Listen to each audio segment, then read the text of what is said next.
మాట్లాడుతున్నాం. సో ఈషా సినిమాని మన ముందుకు తీసుకొస్తున్న డైరెక్టర్ శ్రీనివాస్ మన్నే గారు మాట్లాడతారు.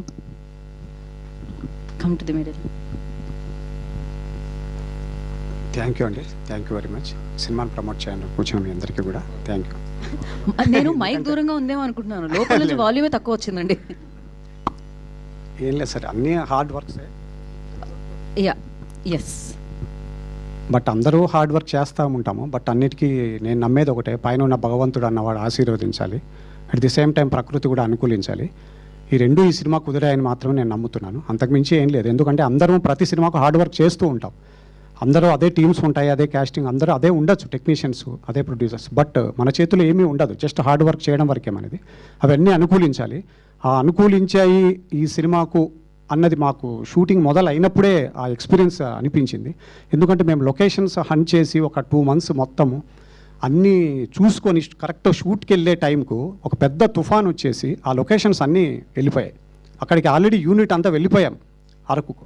అసలు నెక్స్ట్ డే ఒక్కరోజే ఉంది, ఆ నెక్స్ట్ డే షూట్ చేయాల్సిన ప్లేసెస్ ఏమీ లేవు మాకు, అంత యూనిట్ మొత్తం అంతా కూడా.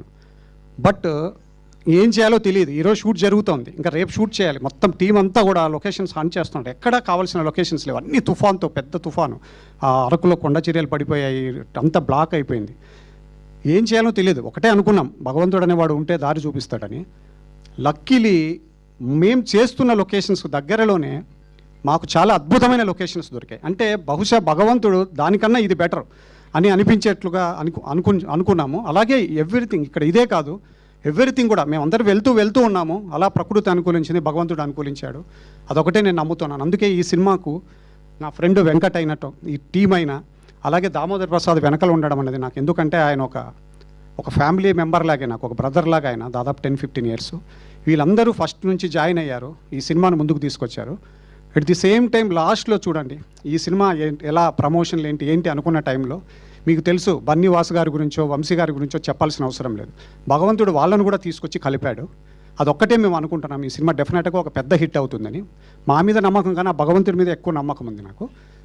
Thank you sir, thank you.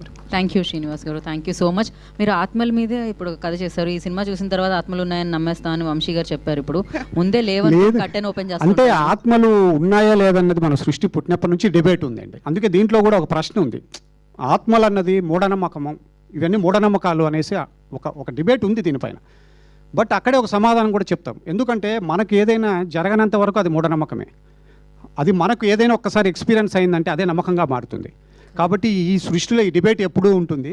ఇది జస్ట్ పర్సెప్షన్, ఉందా లేదా అనేది అనుభవించిన వాళ్ళకు తెలుస్తుంది. మీరు ఎప్పుడైనా అనుభవించారా అండి?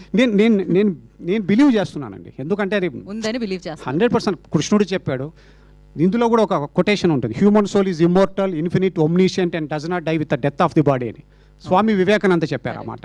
అంటే అంత పెద్ద మేధావులే దాన్ని చెప్పిన తర్వాత, అలాగే ఆత్మ నశించనిదని శ్రీకృష్ణుడు చెప్పారు. మనం ఎవరం దాని గురించి చెప్పడానికి ఉన్నాయా లేదా అన్నది, అంతే. That's all. ఇంకా నన్ను వేరే ప్రశ్న అడగకుండా చేశారు. So thank you so much అండి.